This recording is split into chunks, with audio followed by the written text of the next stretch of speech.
are going to go and blind the Graves. It is pretty safe given the circumstances of what has been banned away, but now you've got 369 with the potential to counterpick. Yeah, there's still Trinity open and available, which we have seen is the highest banned top laner currently in playoffs.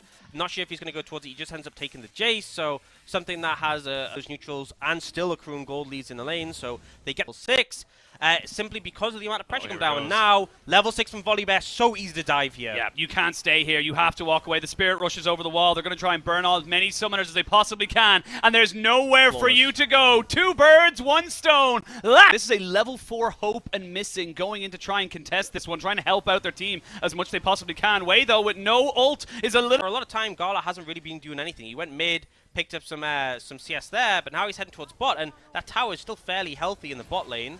It's going to be a 4v4, though. They're going to go for the full fight, and that's Hope dead and buried. They're going to have the TP coming in from the right, so it's going to be another native 4v4. Remember, you don't have the Varus here as the charm goes wide. Kanavi trying to see if he can stay alive. One more Mantra Q will be tanked by Jay. If your bot lane is involved because of discrepancy, but they'll drop the Herald top. They won't get first tower, but they'll get a bunch of plates. And I like that even though they have this massive... finally able to let the feathers fly. We will see another charge from the Rift Herald. Don't think they'll be able to get the tower as there is a pretty stoic defense here from RNG. But again, like you said... Should be able to get... I was thinking he'd be able to get out, but they might be looking for a play mid with the flank coming in. They have no Chain of Corruption. That's going to be a nice little bit of damage already onto Gala. The big healthy man is dead. They are trying to push him now underneath the turret, though. 369 will fall. That will go over, but opportunistic. Yeah, and they get a plate as well. I just find it amazing that 369's chased out a bot lane. Oh, they're looking for more. Wow, that's a flash forward as they try and take down this Karma. Finally, a little bit of gold income goes over to Hope, but you got to deal now with the jungler. And yeah, and I don't think they'll quite be able to get this tower, but just applying so much pressure here. OGC way looking now. There we go. Everfrost doesn't quite land. Yagao gets stunned up with the charm. They're going to pop down the Chain of Corruption as here goes the Volibear. They get 1 kill on the bin, and that's going to be another one as well. RNG finally tearing apart JDG and saying there's nowhere for you to go, nowhere for you to hide. 2 kills for Xiaohu. And leave it after that. Not too concerned about the inhibitor. But they will look for resets before that spot if they try and contest this. Yagao, he's on a flank of flanks right now as Wei finds him. It is going to be a level 11 rise, kind of putting down some pretty decent damage here. He's going to try and turn it back just to get the stun off. Should be able to survive, I would say that, but with the Shock Blast. Oh! There it is! Jungler dead, which means you don't get this dragon, and that's a big win for JDG. And despite RNG coming out on top in so many of these plays, it does feel like JDG have got some answers. Yeah, I mean, JDG just don't believe in gold deficits at this point. The Realm Warp, it's good, and it's found Gala, and that's going to be a kill coming out, but the TP is here. Now Xiaohu looking for those resets, will miss the Everfrost. He's trying to land the charm. He's looking for a good opportunity to make it work as Bin is dealing with Hope as he tried to make this one work. The Kanavi is almost dead, but he's on the backside. He smites to keep his health alive. This is such a scrappy fight as everyone's going, but when all things are lost, Hope shall remain as JDG have somehow come out on top. I don't know. Gets caught, which we have seen multiple times now from RNG. One person getting isolated, moving around by themselves, not really respecting the fact that JDG could make things work. But now, as I say that, maybe a little bit of an overextension here. They're going to look for the charm. It goes right between the sticks. They get the knock-up on the Xiaohu, and Xiaohu is dead. They're going to take down the Rakan as a bit of a response, but Hope is shredding it right now. JDG are ahead in this game. JDG's how they could, and RNG just didn't give them the same juice. Now, JDG, about 2,000...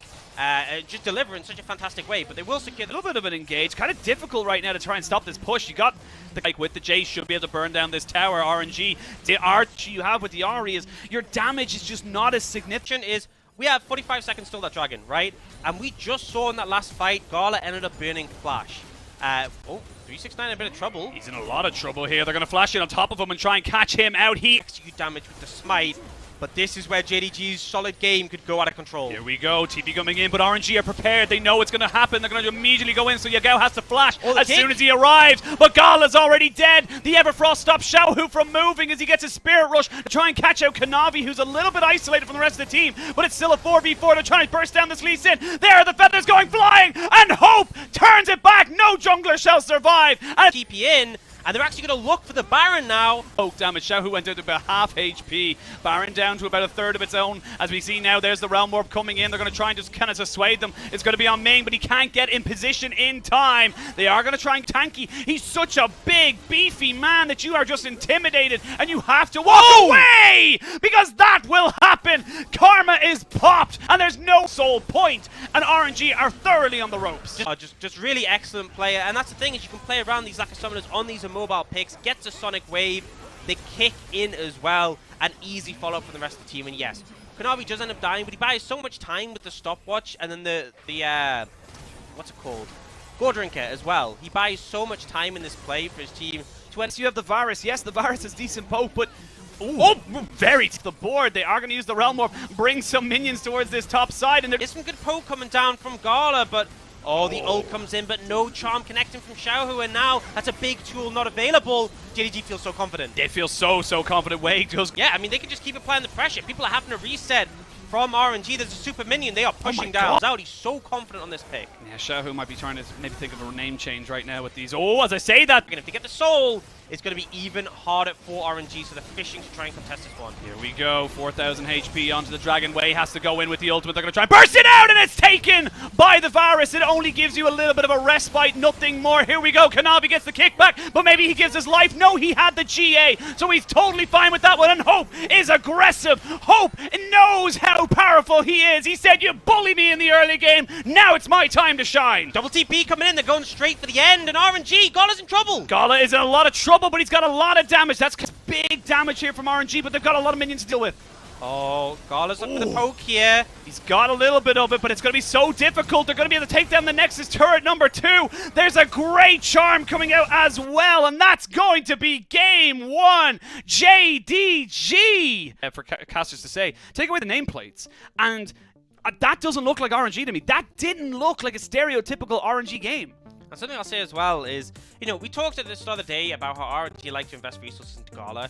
There have been a lot of times where Gala has been caught out. On a mission to make sure that, like, look at the kill participation. He died twice in the early game and then never again. Yeah, literally, it was quite hilarious. I was literally thinking, right, Lethality champion against Lethality champion, you're outranged by Varus, you're behind the lane. There was a point where Gala had a